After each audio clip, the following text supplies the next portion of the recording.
Hello students, welcome back to the channel biology with Poonam Lukladia. I hope आप सब लोग बहुत अच्छे से होंगे और आप लोगों की स्टडीज भी बहुत अच्छे से चल रही होंगी। आज से हम स्टार्ट करेंगे ब्लोटिंग टेक्निक्स। ब्लोटिंग टेक्निक्स में इस वीडियो में हम डिस्कस करेंगे ब्लोटिंग टेक्निक्स का इंट्रोडक्शन, फिर हम सारी ब्लोटिंग टेक्निक्स को डिटेल में लेंगे, ठीक है। और वो सब इंपॉर्टेंट पॉइंट्स को मैं कवर करवाऊंगी जो कि हमारे एग्जाम के पॉइंट ऑफ व्यू से इंपॉर्टेंट है।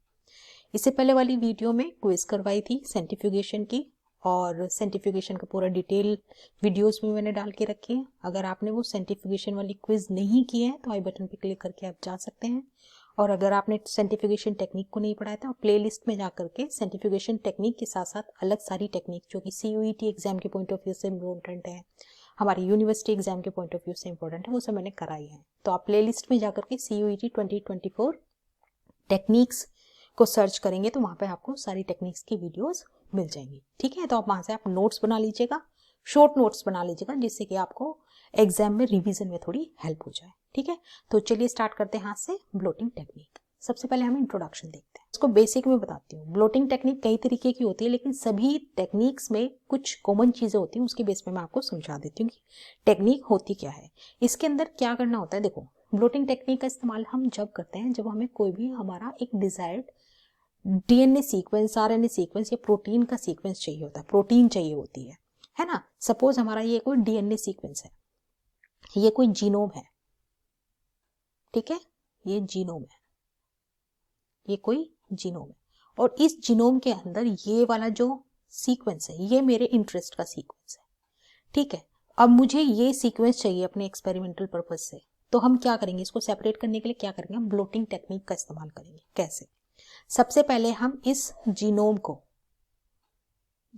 को रिस्ट्रिक्शन एंडोन्यूक्लियस एंजाइम की हेल्प से इस पूरे के पूरे जीनोम के छोटे छोटे टुकड़े कर लेंगे, ठीक है। उससे ऐसे छोटे छोटे टुकड़े हो जाएंगे। अब इन सारे टुकड़ों में मुझे तो नहीं पता चलेगा मेरा डिजायर्ड जो सीक्वेंस है DNA का या RNA का वो कौन सा है। तो हम क्या करेंगे, इसको जेल इलेक्ट्रोफोरेसिस करेंगे। इसका क्या करेंगे, जेल इलेक्ट्रोफोरेसिस, ठीक है। जेल इलेक्ट्रोफोरेसिस टेक्निक का इस्तेमाल करके हम उसको रन कर लेंगे according to their molecular weight, according to their molecular mass और उनकी लेंथ, ठीक है। जो बड़े होंगे वो ऐसे होंगे, जो छोटे होंगे वो नीचे की साइड होंगे। इस तरीके से कर लेंगे, ठीक है।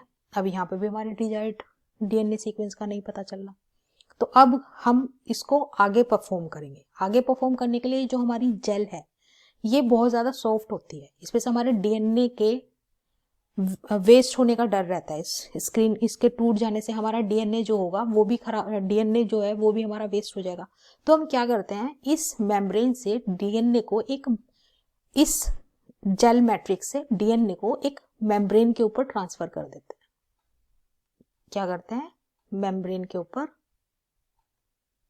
ट्रांसफर कर देते हैं, ठीक है। तो यहां से ये जो DNA है हूबहू बिल्कुल इस पेपर के ऊपर आ जाएंगे। सपोज जैसे ये हमारी जेल मैट्रिक्स रखी हुई है, जेल रखा हुआ है, इसके ऊपर हम इस पेपर को रख देंगे। ये पेपर हमारा नाइट्रोसेल्यूलोज का भी हो सकता है, नायलॉन का भी हो सकता है, ठीक है। तो इस पेपर को, या आप इसे मेम्ब्रेन कर लो, इस मेम्ब्रेन को इसके ऊपर रख देंगे। इसके ऊपर रखेंगे तो ये पूरा का पूरा इसके ऊपर इंप्रेशन आ जाएगा।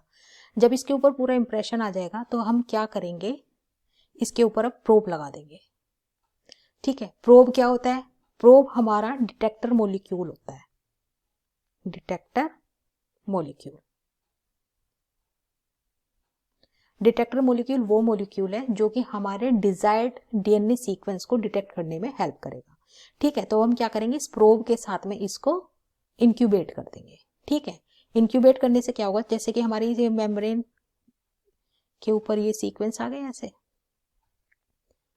अब इनमें से जो भी हमारा डिजायर्ड जीन होगा जिसका कॉम्प्लीमेंट्री प्रोब हम इसके अंदर डालेंगे, इंक्यूबेट करेंगे, अब वो मेम्ब्रेन के ऊपर आ जाएगा, ठीक है। सपोज ये वाला हमारा जो सीक्वेंस है ये हमारा डिजायर्ड जीन का है, तो अब क्या होगा, यहाँ पर ये प्रोब आकर के इसके ऊपर लग जाएगा, ठीक है। क्यों, क्योंकि यहाँ पे सिंगल स्टैंडर्ड DNA था, ठीक है। हम DNA की बात लेके चल रहे हैं, तो अब यहाँ पर जो DNA था उसके साथ में हमारा ये प्रोब जो है आके लग जाएगा। ये जो प्रोब होता है ना, इसके ऊपर डिटेक्टर मॉलिक्यूल इसको हम कहते हैं। इसमें डिटेक्ट करने के लिए हमें कुछ ना कुछ इसमें ऐड ऑन करना पड़ता है, जिससे कि हम इसको आइडेंटिफाई कर सके। वो हमारा रेडियो एक्टिव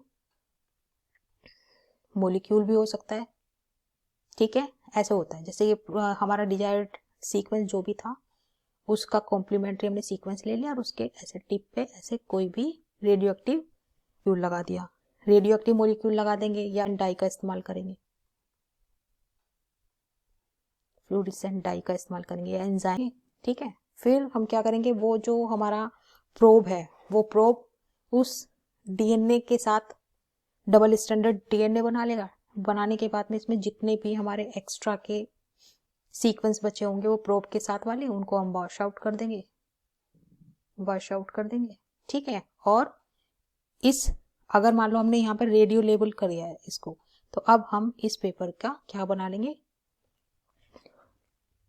ऑटो रेडियोग्राफ बना देंगे, ऑटो रेडियोग्राम बना देंगे, ठीक है, ऑटो रेडियोग्राफी कर देंगे, ऑटो रेडियोग्राफी, ठीक है। अगर हम फ्लूरेसेंट डाई का इस्तेमाल करते तो हम यूवी के थ्रू इसको डिटेक्ट कर लेते, ठीक है। तो इस तरीके से हम डिजायर्ड जीन को प्राप्त कर सकते हैं इससे। तो ब्लोटिंग टेक्निक में मेन हमारा ये होता है। तो आपको ये थोड़ा सा जो मैंने समझाने की कोशिश की वो समझ में आ गया हुआ। अगर समझ में आ गया तो उसके बेस पे अब हम अपनी टेक्निकल डेफिनेशन को देखते हैं। Through blotting macromolecule such as DNA, RNA, protein, है ना, कोई भी जीनोम के अंदर जैसे डीएनए है, आरएनए या प्रोटीन है, हम उसको डिजायर्ड डीएनए, आरएनए, प्रोटीन को हम इसके थ्रू सेपरेट कर सकते हैं, डिटेक्ट कर सकते हैं, ठीक है। तो हम वो उस मैक्रोमोलिक्यूल को रिजोल्व कर देंगे, is resolve on a gel matrix. सबसे पहले हम उसको जेल मैट्रिक्स पे ले आएंगे, फिर ट्रांसफर टू द मेम्ब्रेन, फिर उसको हम ट्रांसफर कर देंगे मेम्ब्रेन के ऊपर।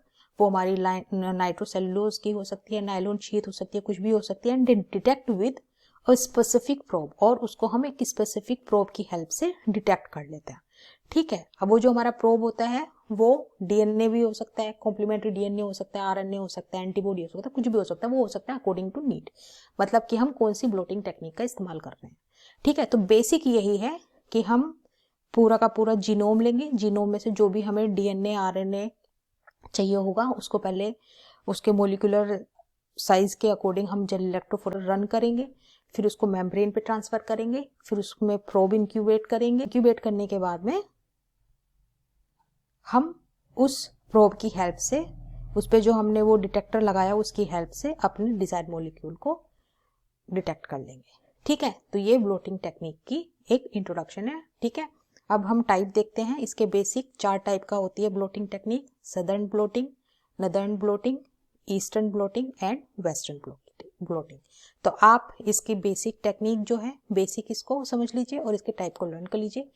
इससे नेक्स्ट वीडियो में मैं सदर्न ब्लोटिंग टेक्निक को आपको करवाऊंगी, ठीक है। आई होप आज जो इस वीडियो में मैंने आपको समझाने की कोशिश की वो आपको समझ में आ गया होगा। अगर फिर भी कोई डाउट है, कोई क्वेश्चन है, कोई क्वेरी है, आप मुझे कमेंट बॉक्स में लिख सकते हैं, मैं आपको आंसर करने की पूरी कोशिश करूंगी। और अगर आप इस चैनल पे नए हैं, kindly do subscribe, don't forget to press bell icon so that you can get all the notification whenever I post my new videos, ठीक है। तो thank you for watching, take care, God bless you all.